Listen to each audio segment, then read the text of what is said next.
জগন্নাথ বিশ্ববিদ্যালয়ের ইমাম সাহেব এবং খতিব মাওলানা সালাউদ্দিন সাহেবের দোষটা কোথায় ছিল বলেন?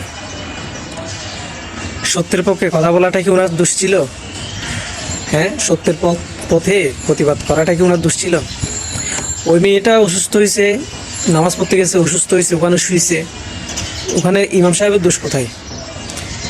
এমনটা না যে ওই মেয়েটা ওখানে শুয়েছে আর ইমাম সাহেব গিয়ে গল্প গুজব করছে, ওখানে গিয়ে আড্ডা দিছে, ওই মেয়েটার সাথে কথা বলছে, ওইরকম কিছু হয়েছে? ওইরকম কিছু হয় নাই। তাহলে কেন তাকে অব্যাহতি দিলেন? আপনাদের মিশনটা কী ছিল আসলে?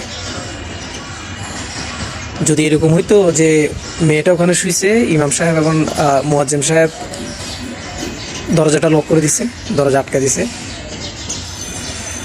বরং ওনারা মেয়েটা যখন ওখানে শোয়া অবস্থায় দেখছে, দেখার পরে ওনারা বিভিন্ন জনকে কল করে ওই মেয়েটাকে ওখান থেকে সরাই নিছে। তাহলে এখানে ইমাম সাহেবের দোষটা কোথায়? কেন ওনাকে অব্যাহতি দিলেন কোনো কারণ ছাড়া, কোনো প্রমাণ ছাড়া? যদি ওখানে ওই মেয়েটার সাথে ইমাম সাহেবের গল্প গুজব থাকতো তাহলে সিসিটিভি ফুটেজ দেখান। যদি আগেকার কোনো সম্পর্ক থাকে তাহলে সে কল রেকর্ড বের করেন। কোনো কল রেকর্ড নাই, কোনো সিসিটিভি ফুটেজ নাই, কোনো প্রমাণ নাই, কোনো কিছু ছাড়াই সাথে অব্যাহতি দিয়ে দিলেন। ফাইজলামি নাকি? এদেশে দাড়ি টুপিওয়ালাদের কে ধ্বংস করার জন্য চাচ্ছেন? পারবে মনে হয়?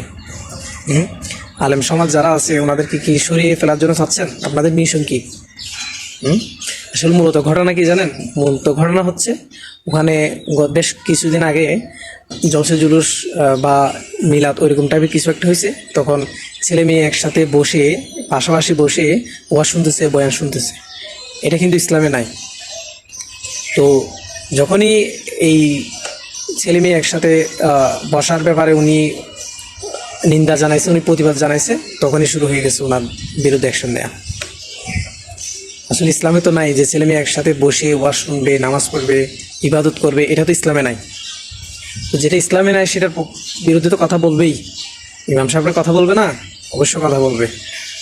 আর যখনই কথা বলছে তখনই ফেসে গেল। মানে সত্যের পক্ষে যখনই আপনি অটল থাকবেন, সত্যের পক্ষে যখনই আপনি পা বাড়াবেন, তখন আপনার লাল কুত্তার মতো চারিদিক দিয়ে কুকুররা এসে ঘিউ ঘিউ করবে, আপনাকে সে পথ থেকে সরাই দেওয়ার জন্য চাইবে।